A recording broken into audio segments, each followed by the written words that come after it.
Boton de mingi bande ko balandi ya Canal Congo Télévision, boton de mingi na bino banso balandi ya masolo ya lokote ya lingala, masolo ya polele mbote pe meilleur vœu na bino banso boziri baku ya kolanda biso lisusu mokolo ya lelo awande tokomeka kobeta masolo ya tina penza wetali bomo ya biso lokola bato awana se 30 na mokolo ya lelo esengo ezali ya biso ya koyamba Motindami Zorobabel Moulang. On a repéré ça mbote tata. Mbote ndeko, mbote na babaso bazolanda biso. Na sengeli ko préciser na no lokomoko nazali Motindami kakate, il faut quoi ajouter. Motindami ya Yahweh. Ah OK, précision détail. Po okoya koloba o Motindami ya Kimbangu lokola Kimbangu za Nzambe na RDC atindi Zorobabete. Naza Motindami ya Yahweh. Ya Yesu pete. Yesu wapi? Yesu azalaka wapi? Wana kutunde koloba kutute. Wana kutukoloba te. Il faut peuple ayeba que en dehors ya Yahweh, lokumu eza na moto ata moko te na mwana moto ata moko te. Oya botami na mwasi. Moto nyonso abotami na mwasi azali ekela monaye. Yesu mama na ye ayebani na Bible. Maria. Kimbangu mama na ye ayebani na Bible. Kombe kiminga ye mama mwe Kimbangu. Wana mwasi na ye. Mais kombe mama ya Kimbangu kombe kimi oya. Parce que maman Mouilo azaki na âge plus âgé que Kimbangu. Azaki pratiquement mwana na ye. Azaki maman mo mukolo oyo mwana kende kozwa. Ayeko bota ne bana mais bon, Monica la moi si déjà à partir à 13 ans au bot. So bali moi si azana 15 ans, 20 ans plus que yo, maman botio. Voilà. Donc na habité tous les prophètes, c'est pour toi ben ba prophète, bazali batindami ya Yahweh. Zorobabel maman nangai mbombo azali na vie. Azali elima na uti nulle part. Bokangela ngai masolo te nazali nde na mission na eko exécuter ya Yahweh. Et mission na ngeza clair na eka koepsa na mokilike mokeli alikolo na se mokeli ya moto kombo na ye Yahweh. Très bien. Et que bato nyoso bayeba que distinction eza na kati na biso bato eza na baoyo bazali ba bengami eza na bao bazali ba ponami. En français, il y a des élus, il y a des appelés. Mais celui qui a dit ça n'a pas donné de signe distinctif. Et Yahweh m'a dit, toi, ton nom est Zorobabel, va dire à toute l'humanité, tout celui qui porte dans ses paumes de main la lettre M, c'est-à-dire la combinaison des lignes de main qui forment la lettre M, celui-là est mon élu. Et celui qui n'en a pas, c'est un appelé. Donc, cette précision de taille, la lingi, moto soit retenue une fois pour toutes. Et d'ailleurs, c'est ce qui constitue la mission messianique de la fin du temps ou de la fin du règne de Satan et du jugement dernier. Merci, merci. Na pesa ke kaka mbote ma comprendre que mbote zi mota ebele penza. Makambe komi awa ya pomme de main, mais qui kotala à partir anda kotala pomme de main. Est-ce que ils ont formé M, ils ont formé N, ils ont formé K, ils ont formé lettre nini. Ce que ça M, c'est que yo za moponami. Ce que ça lettre mususu, moron jamba zotala na ibita za lettre K. Moron jamba na mona za penza M. M penza ya maji ya munene penza donc il n'y a pas de débat. Isaac Ngwenza na habité ce qui est nini. Voilà. Isa makambo tokolobalelo na Motindami ya na Yahweh Zorobabel mais est-ce que yanga quoi moro? Oh ya yo ndiye bakomi na marqueur. Yanga mwana ni kuna? Ezo monana. Bon yanga ipe bon.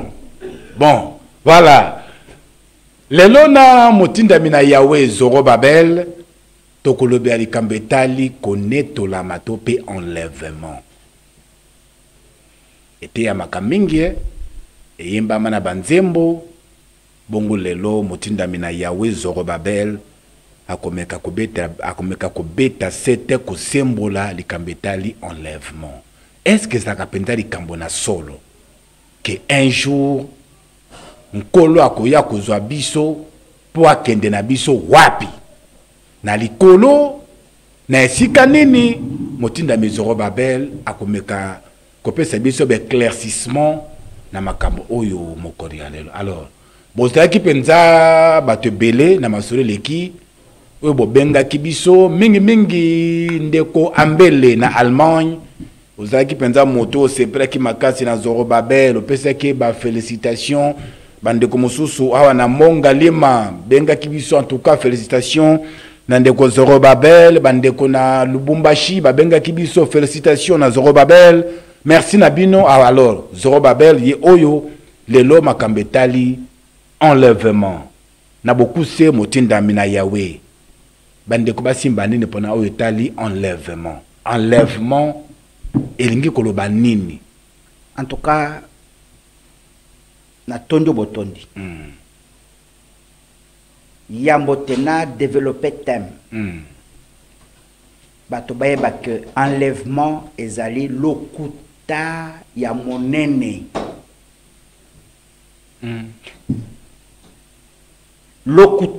lokuta oyo ebotina maseke. En réalité tant mundela yepa na biso awa ayaki na Bible pour na osala en commerce lokola yebi ke biso toza na adage ya mabele mame tokotika mabele na biso te nda ayaki kokosa biso abi omoni kanga misu tosambela tango tokangi misu. Amen, amen. To fongoli misu ndeko Flori. To komi na Bible na maboko. Mondela komi propriétaire terrien. Mabelenyo se komi yaye. Voilà le premier élément. Oyo preuve nango ezali que la personne la plus riche en propriété immobilière lelo ezali Église catholique. Mondele. Même l'État ça na mabelo kola été. Mabele wana salango ba diocèse na ba archidiocèse ozwi ba obaki na église catholique ya kofluer biso okuti ke so kamati Gombe oyo na opeso exemple moke oyebi immeuble 30 juin banda na 30 juin na immeuble de 30 juin ti na esika bino bozaki na ndako na Forestcom. Penoko ma Forestcom. Weza concession nani?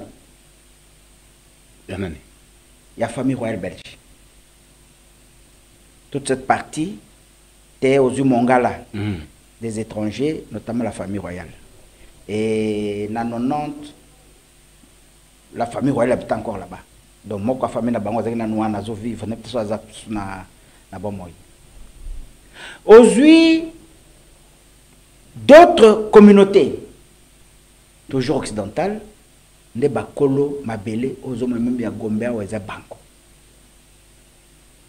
Je ne veux pas trop m'éloigner. D'abord, naloki kolakisa que c'est le premier élément qui est arrivé tant que tu fais la kamiso. Mondele na likambu ya mabele mame. Il a compris que tokotika kaka mabele na bisote. Mais pour tout tikango bien, il faut abeter biso 12. C'est-à-dire Lokotako futu. Ngana ke ko bon salmul place na lo la place eza mingi pa papa.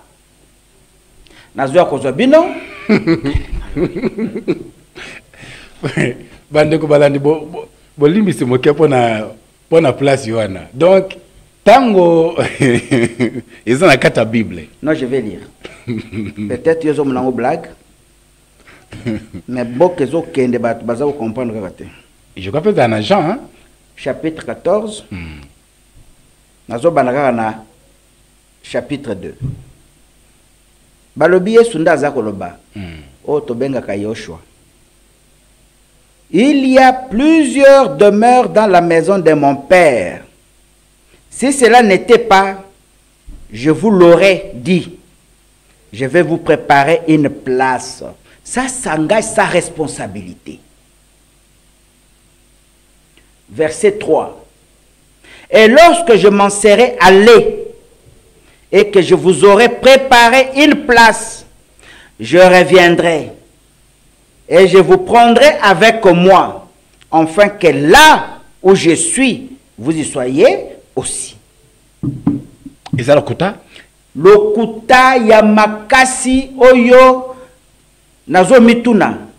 Yemo konde moto alobaki, ou bien ce sont les impérialistes qui ont mis ces paroles dans ces livres, dans sa bouche, pour que moto mwindo atika la bolole seko na seko. Je me pose aussi la question, Ndeko Flori. Yo ndeko zota langai. Pour la raison mibale. La première raison, ils ont raison purement physique. Tango nzamba keli mokili, ayebisi biso na suka ya nyoso yo moto na keli yo, eloko aliboso, domine mokili na biloko nyoso. Eloko amibale, bosangana, mpe bobota, botondisa mokili. Je prends le deuxième cas. Ndeko Flori, jusqu'au moment où je vous parle, le monde n'est pas encore habité. L'homme habite les 1,00001% ya monde. C'est-à-dire l'espace est belé, zana nous inhabité. Et yebanina nous te soki otonda d'abord. Soko kamat kaka avion awe pa na biso. Osali vol d'oiseau. Ozo kende tombandaka. Ozo kende to Kasai. To ozo kende Bukavu neti dernièrement na kenda ki Bukavu. Mais espace habité zali ba bloko mike. Avobi makeshas romona kishas kazaboy. Nyoso yo zamba na zamba moto afandi kuna azate.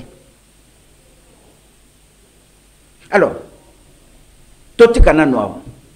Toka matasko partout au monde. Comment fin du monde de koya bango balobi que tout est accompli, n'est-ce pas? Babosani prophétie à Yahweh mon balobi que mot fois tondi ça mokili. Premier élément de mensonge. Donc avant fin du monde il faut non monter tondi ça mokili. Wane zali bakama fin du monde ezalo kuta. D'abord ezala fin du monde te. Ezali fin du règne du Satan. C'est clair? La fin dont il est question que le Christ, Yehoshua ou bien Jésus, a expliqué dans Matthieu chapitre 24 verset 15. Alobi oyo Daniel alobaki. Ezali règne ya Satan na kati église. Ezali leur règne wane koya batu bakobungisa liloba nzambe. Bakondimela impie. On a terre qui liboso ce qui na terre déjà pas non ebi. Oui. Bakondimela impie. Donc règne ya kozanga koyeba liloba nzambe e kwa bonde. Batu ba okanisa que oyo bazo sambela zali nzambe.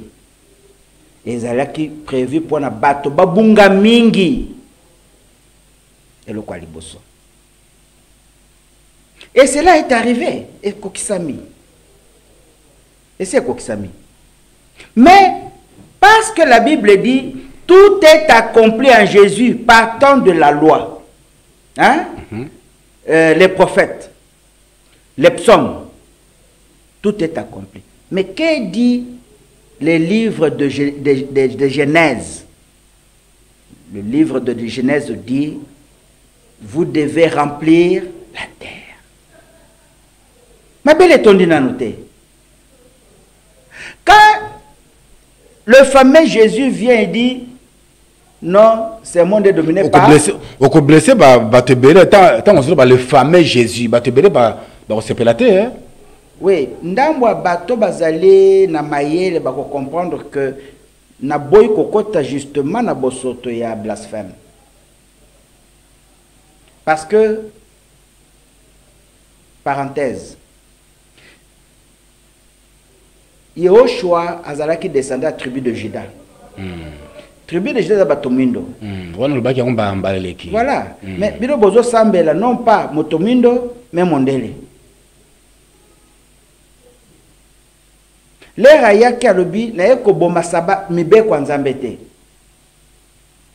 Mobe kwa nzambe lobi saba bobatela yango ezali perpétuel. Eza mobe komoko éternel. Bino bobomi yango bozo sambela dimanche. Omoni teke nga lokola motinda mi ya Yahweh na koko comploter ata mokana makambo na te. Je ne peux pas comploter de près ou de loin. C'est pourquoi nous avons référé par exemple pour dire soi-disant Jésus. Parce qu'en réalité, ce qu'on lui colle, ce n'est même pas lui. Je vais te donner un cas rapidement pour comprendre. Ce qu'on dit Apocalypse chapitre 5, versets 9 à 10. Et le binim, Bandeko, je suis tenté de vous donner la lecture. Rapidement, dans le chapitre, on a occupé ça 5.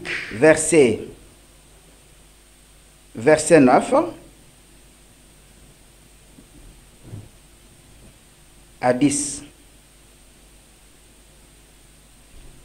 Il chantait un cantique nouveau en disant, tu es digne de prendre le livre et d'en ouvrir les sceaux, car tu as été immolé et tu as racheté pour Dieu notre Père, par ton sang, des hommes de toute tribu, de toute langue, de tout peuple, de toute nation.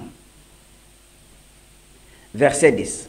Tu as fait d'eux, c'est-à-dire toutes les tribus, toutes les langues, tout peuple et toute nation, un royaume et des sacrificateurs pour notre Dieu, et ils régneront sur la terre.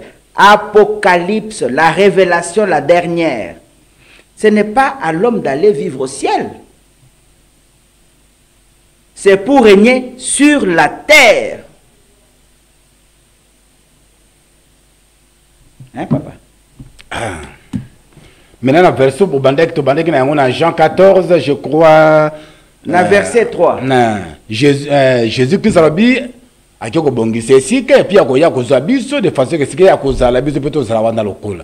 Awa sikoyo non, royaume kozala to régner na mokili. Bon, c'est-à-dire yes, vérité za wapi. L'air na benga Jésus ndenge olingi to benga. L'air Jésus aye a tei alubi boyi. Na eko tia kimia na mokili te. Naenda na epée. Boka zete ke na ye ko tia kimia, na ye ko tia moto. E boye bayango. Bato ba okufa mingi. Tata na mwana bakokana te. Bande ko mbali bakokana te. Avant yebi misna munoko na ye, Siméon. Luc chapitre 2, si j'ai une bonne mémoire, verset 34. Alors, cet enfant est venu dans le monde semer la contradiction. Moi, les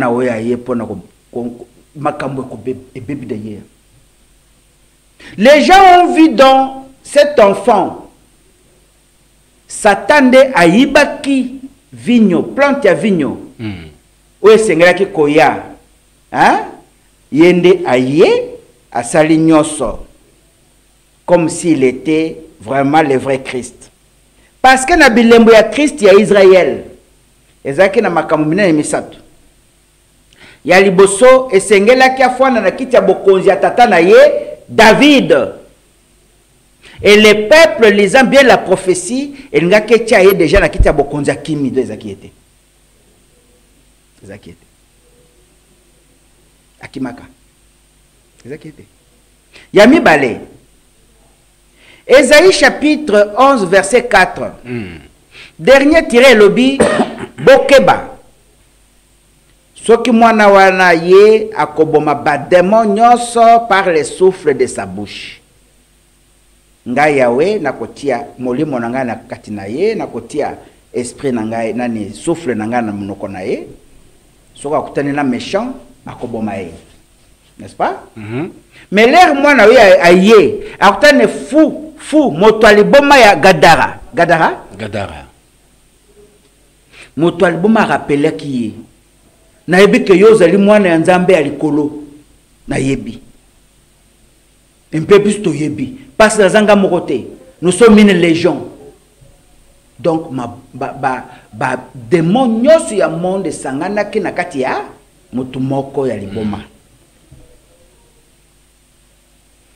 Kasi to yebi oyepe po boma biso to yebi yango. Démon ayebaki déjà. Mais tozo senga yo ngonga na biso kokina note ko boma biso te. Ngonga we akomi ko négocier na soi-disant motinda mi ya Yahweh. Baza ko négocier nini? Bato bilima wana ebotami ndenge nini? Ebotami na conjonction sexuelle ya banja ya Yahweh na bana ya bato. Ndeti na delige ya kipo bakufate. Nzamba ekozwa deuxième méthode. Ache souffle de manière secrète na mwana. Pour mwana oyo le akoloba bokene na abîme, cette parole aura l'emprise sur la puissance et la force des démons. Bakoboma bango. Pour créateur ne muto atindaki. Mais qu'est-ce que cet enfant a fait? Au même moment, bazolo bane bongo bayebisi ye bolingi nini tinda biso esika mususu tolingi to vivre ngonge kokina note. Et il a négocié et autorisé ba démon nyoso bake kwa na bangulu lero bakoti na kati ya bangulu babela liboma en un instant. Pourquoi? Parce que ngulu moko koko zala 15 000 démons kotaki na kati na ye. Soko zali na ba démons na nzoto nous a troublé. Tu ne peux pas avoir la certitude, la netteté na makambo na yo. Et bangulu wana nyoso ndenge na zoko kasoki asoro bazaki plus ou moins 2000 têtes. Bakenda kokoya na mai ba ngulu nyoso bakufi. Tango bangulu wana bakufi. Eloko moto amaela sengeli koyeba ba mauvais esprit bakufakate. Bango wana bazali ko pesa yelo kumu na ba chasser des démons. Nde yango wana ezali. N'oubliez pas que la gloire passe toujours à côté de la mort. Donc, le fait qu'il y a Jésus-Christ qu'on négocie na ba démon, ils ont contredit la prophétie à Ésaïe 18. Il y a Yahweh. Oui. D'abord, il y a Yahweh. Il y a Ésaïe chapitre 11 ouais. verset 4. Dernier tiré. Ils ont contredit. Le Seigneur qui n'a pas négocié. À quoi négocier nini? Qui était-il? N'était pas le créateur. C'est un simple serviteur. Je n'ai pas de négociation à faire. Ma mission est claire et nette. Je ne vais pas inventer. Autant que je ne peux pas me faire passer pour un Dieu, et je ne le ferai jamais. Non. L'heure yawa tindi yo, c'est sacré. Bato nyoso bayakao na kombo ya Yahweh. Rassure-toi. Bakufaka mabe sokatinda kiote. Dernièrement na otora susuke même Kolo Charles Taz-Russell akufa boye na nzela ka voyage. On ne joue pas avec la Nzamba pesinga mission. On ne joue pas. On ne joue pas, c'est la mort. Et Deutéronome chapitre 18, 15 à 20, à 22, je crois aussi, et ça clair là-dessus. Ce qui Messi wana ye, et qui a commis kolwa makambo ngana tindi ete, toi commis kota banzambe musuto sam amisali nzambe bobo maye. C'est là la mort que Jésus a connue. Akouf pas le kambala montagne, akouf parce qu'il s'est fait appeler Dieu. Et mokolo ya ko sambise, baza ko sambise olobi komi bengi nzambe. Est-ce que c'est à solo nzambe? Est-ce que c'est à solo zelimwana nzambe? Vous l'avez dit. Et là, il y a une remise en question. Est-ce qu'Azalek est véritable Messie? Ou bien c'était un imposteur? Alors, tous au cas du Kambouya, fin du monde. Et pourtant, il a bien dit, Tangu Mpi Akoya, wana yemoko, Akoluka a changé loi, a changé na calendrier. Mais il avait prévenu le monde. Il avait prévenu le monde. Abe Bokeba, Elekwekoya, Bakotombo Langai, ndenge batombo la nyoka na kati ya désert. Et bat bokansa stango zotala la Jésus au nom de Jésus, oui, lobiko. En réalité c'est faux. Nyoka wana ya Erin, wazaki na désert azaki. C'est de la même manière que vous devez sortir de Babylone la Grande, vous devez sortir, vous peuple ya Yahweh, nakati abomination, et revenir à la crainte de votre Père Yahweh. Vous devez sortir. Il n'y a pas de salut dans ça. Donc, maintenant, ce qu'on dit, Yemoto amoni Satan. Yende moto azali na puissance. Oh, Yahweh tindi. Alors, les princes de ce monde vierge n'ont rien à voir avec lui, Akimi. Tu as déjà lu ça, oui? Il fallait pas Akima. Non, il fallait affronter. Puisqu'il est venu combattre pour l'intérêt de l'Abysso. Prenons l'hypothèse de Yaba chrétien avec des porcs fait l'Abysso. Matila na ye somba biso. Mais Abysso tout le monde qui s'attend. Ça aussi c'est faux. Non, ce sont des mensonges. On a Abysso tout le monde qui t'est. Tout le monde qui a ngoté. Tout le monde qui s'attend en fait. Abysso tout le monde qui s'attend. Yenda le bien moni Satan qui n'allait plus continuer à parler avec ses disciples parce qu'il n'a rien à voir avec les diables, les satans. Accueilli. Maintenant, quand il nous demande d'aller vivre au ciel, c'est quoi en fait la conséquence? Nous abandonner la terre, ok? Au profit de qui? De Satan. Puisque Satan, il y a un comme Mokili. Et il fallait un élément catalyseur et que l'on la biso potoli adage ya mabele mame. Toti kangomba ngomba lokola mutu ba pese bloko moto tokende na biso na lola. Mais c'est faux. L'homme ne vivra jamais au ciel. Psaume 115 verset 16 est clair. Et lobby? Mais là je vais lire mon ami. Psaume 115. Psaume 115, verset 16. Et le bénin. Je vais lire parce que Naboyi Bande Konabiso va interpréter ma bé. Verset 16. Les cieux sont les cieux de Yahweh. Mais il a donné la terre au Fils de l'homme. Ma beleze abisso. Ma beleze abisso. Zéro appelle ça biso yango. Après ça, Satan, hein? Comment nous allons abandonner notre propriété tant que nous revivre dans l'eau là? Yon kende lola. Awa biloko nyonso ezali na intérêt ya mutu moko. On a politique. On a Mais tu vivras finalement où? Puisqu'il n'y a pas la fin du monde, il n'y a pas l'enlèvement. Mais tant qu'il y a enlèvement exact, motinda mizoro babel. Mais ils ont bandi mebele lelo. Oyo foi na bango tonga mana dikambetali enlèvement.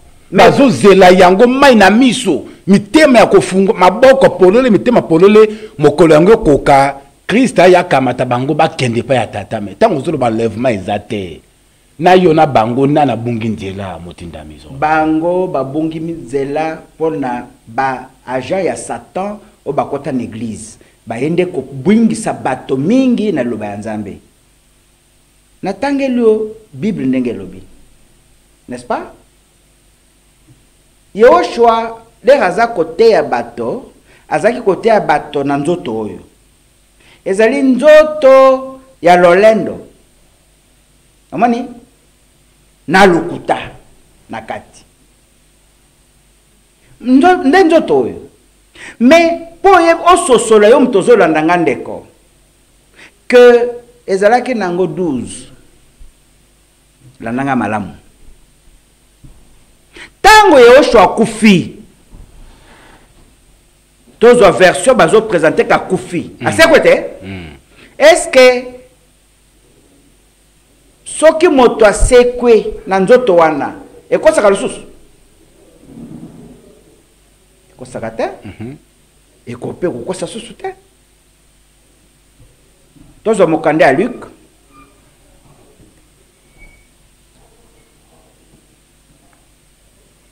Mokande à Luc. Tango Yesu asekwe.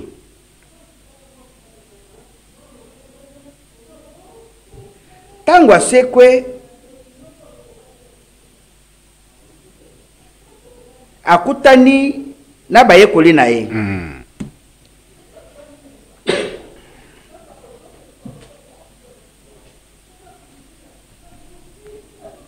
Nzoka bayebaki te azotambola na bango elongo. Mais bazo yebete parce que azaki sous na dimension ya cherté. Mais c'est quoi la chose la plus importante? Luc chapitre 24 verset 36 et lobby. Pendant qu'ils s'entretenaient ainsi, Jésus se présenta au milieu d'eux et leur dit: la paix soit avec vous, c'est moi, ne craignez point. Saisis de stupeur et d'effroi, ils pensaient voir un esprit. Verset 37. Pourquoi ils pensaient voir un esprit? Parce que dans Jean chapitre 4, Jésus a enseigné en disant Dieu est esprit. C'est Dieu, ce n'était pas lui. C'était Yahweh. Yahweh est esprit. Et donc, en le voyant, moto tebi akufi. Moto yo abimi la kati na biso. Nous azali esprit. Et bango bayebi ke esprit. Soko monani na ye, eza na daje mona na mokili, il faut okufa. Oya komona Yahweh, il faut akufa. Ndeza ki crainte bango. Mais il leur dit: pourquoi vous troublez-vous? Et pourquoi des doutes se lèvent-ils dans vos cœurs? Verset 38. Verset 39. Voyez mes mains et mes pieds, c'est bien moi. Touchez-moi et considérez qu'un esprit. Vas-y. Considérez.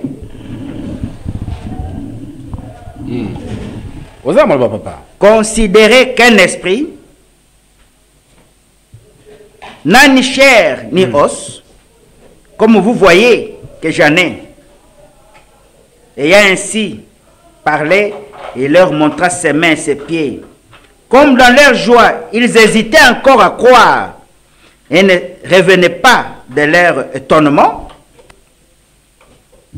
Il leur dit: avez-vous ici quelque chose à manger? Attendez, tu peux ça, Mikomoko, voilà. Jésus leur dit: avez-vous ici quelque chose à manger? verset 42, ils lui présentèrent un morceau de poisson rôti et un rayon de miel.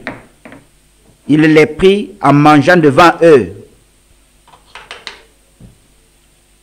C'est là ce que je vous disais, étant encore avec vous, qu'il fallait que tout ceci, tout ce qui est écrit de moi dans la loi de Moïse, dans les prophètes, dans les psaumes, s'accomplit.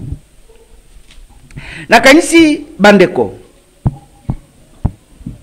contrairement na oyo avant Yakufa, alobaki, ce n'est plus ce qui s'est passé après sa mort.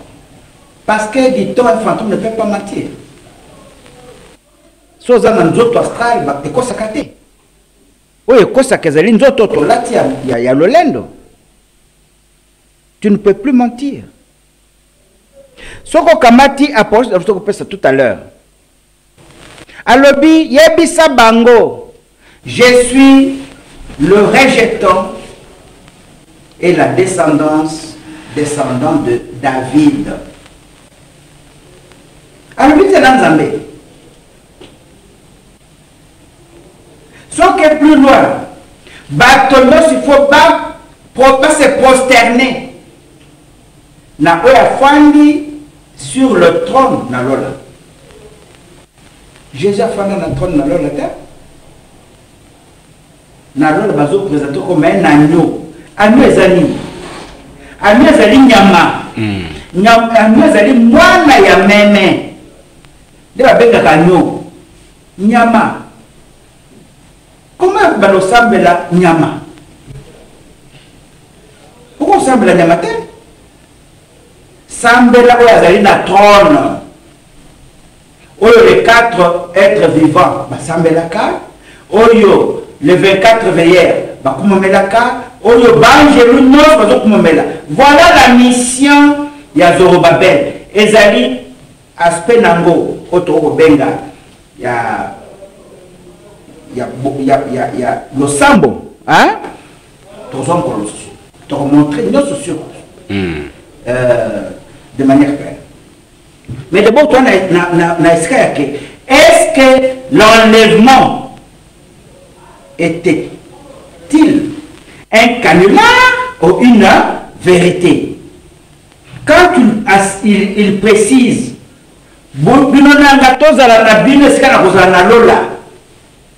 Akosi. Akosi. Mais qu'est-ce que toi tu vas faire dans l'eau là? Voilà encore mon père, il y a mensonge wana. Preuve nabo. Bande ko la biso bazalaki na nzinga nzinga batunaka ya mutuna. Ndeko. Mwasi oyo azalaki na ba semeki na ye sambo. Na mobali babalaki ye libali bo sambo. Yo observation, enlèvement, résurrection, ok. Kasile mwasi oyo mobali akufi. Donc on a botaki te bapesi eleki. Jusque na 7e frère bangoso bakufi. Mwasi pe akufi. Na enlèvement na yo wana na résurrection. Mwasi ozala mwasi anana mbali wana nyoso sambo. Vous voyez la réponse là. Tout ce que vous allez dans erreur. Autrement dit, elle était. Que Nangonga wana bakobala la kasusu. Bakobala na terre.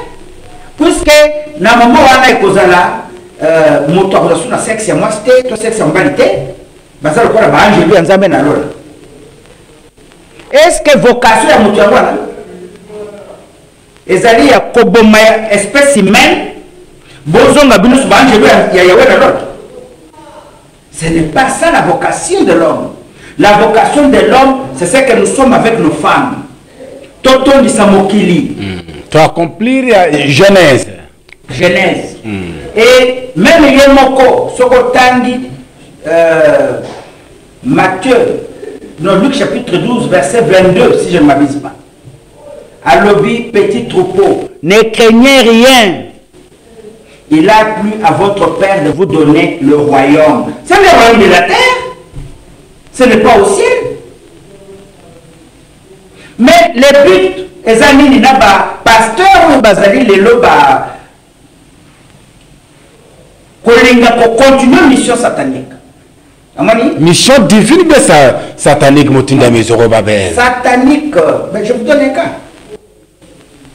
Toute l'église prétend qu'elle est apolitique, n'est-ce pas? Mais qui doit faire le contrepoids contre celui qui gère? Ngaï n'a qu'à voter de Tshisekedi. Moi, je l'ai voté massivement. Puisque je suis religieux, vous me dites, tu es apolitique. C'est-à-dire, au dénier Ngaï, au longoli Ngaï, droit Nangaï à contrôle. Là, on a persisté que du voix Nangaï, je me fais confiance. Et la confiance n'exclut pas le contrôle. Le problème est 350 millions de dollars et boum, la Banque nationale. Ba pasteur nyonso bouche bée, ce comme qui koloba, ba ko retirer l'ordonnance et autoriser au bandako sala, au bandako prêcher. Ce n'est pas possible. Ce n'est pas possible. Non, au koloba wana makambo bako takate. Mais makambo politique ni no yo zolo ba ko kotate, tant ki Simon Kimbangu zo pesa le kumu, bo pesa na journée mo pimbala kati ya mbula. Abunda kande pour na ba droit socio-économique ya peuple congolais. Mais bino ba descendant na ye, beaucoup ko boya kota na makambo ya ko vérifier l'hypermati. Est-ce que bazofuta batumalam, comment un président peut avoir autant d'argent mais sentinelle bafuta kaité. Différence Nino Samalo Konde qui est, excusez-moi, je vous aime beaucoup mon frère, qui est président du Sénat, beaucoup d'argent, alors que le journaliste de CCTV trime pour faire passer un message, il doit chercher particulier à Ftaï. Mais mission Bozanango la mission et une mission publique.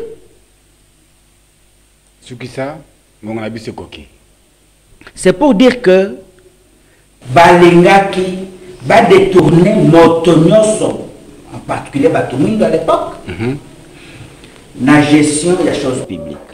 L'air du pouvoir, Bisso Morote, comme on a que mon Dieu a raison. Si tu continues à maintenir Batnabo Mbouté, conséquence, vous allez dire, Bakoukaba s'ingérer pour contrôler les choses publiques. Allez, toujours la méthode de mon Dieu, et moi je ne peux pas continuons sur la même voie, sur le même lancer, il y a esclavagisme, il y a oppression, il y a colonisation. Merci. Merci. Nakanisi, na monsieur Anbala Simez de la débat. Et dans la débat pour Makambo, il faut deux sons de cloche et zala. Motinda Mina Yahweh Zorobabel d'un côté, de l'autre, ba pasteur yambo kanabiso ba sali nzambe ba sango boyoki awa makambo ya enlèvement eza lokuta o ba ko kende ko bongese sika lokuta o to ko matalo la lokuta. Donc to finga kaka te to critiquer kaka négativement te meto yana na plateau na biso ya CCTV le lotoza mardi déjà à partir ya lobby mercredi jeudi vendredi ti samedi. Motinda Naza disponible, hein? Moi je suis disposé. Voilà. Yependa Zali. Comme ça. Attends l'après-midi à l'élo. Boye débat contradictoire na Motinda Mizoro Babel. Et cause la pendelo comme quoi mala momingi. Tom kakosuki sa tembela makambo nyonso makambo etali makoma mia Biblia Jésus Christ aza moto lokuta. Bon, waneza o ndenge zolo bama. Yaka ndena débat et vous appelez malao mingi. Alors Motinda mi sukisa na 30 secondes. Na sendi batoba beloko moko moto mwindo peuple africain azali peuple vestige ya peuple égyptien antique. Bisoneto civilisation monde entier nous avions eu notre Dieu Nzambe na biso zaka Yahweh. Tozalaka na bondokité comme on veut le prétendre. Jésus c'est un Dieu étranger. Nous devons revenir à la crainte de Yahweh qui est notre propre Dieu. Voilà Malbanasuka. Merci beaucoup. Merci à Moro Jambé. Merci à Bruno Tinga. Merci Christian Banzolo. Aleka Bongo Mobo. Merci à Bilo Banso Doudou Montiri. Boton de Nabino. Awande to Sukisi Maso Nabiso. Merci à Papa Ambele na Allemagne. Merci à Yo Penza. De Gozoro Babel. Ye Oyo Motinda Mina Yahweh. Nakanisi Oyo Kipeye. Toujours sera ba commentaire Nabino. Nanyo Silobami Awa Mokoli Alelo. Pone Maimatali Koneto Lama. Koneto Lama enlèvement. Voilà. Tout ce qui est Awa Botika Malamo. Tout le monde. Bye bye.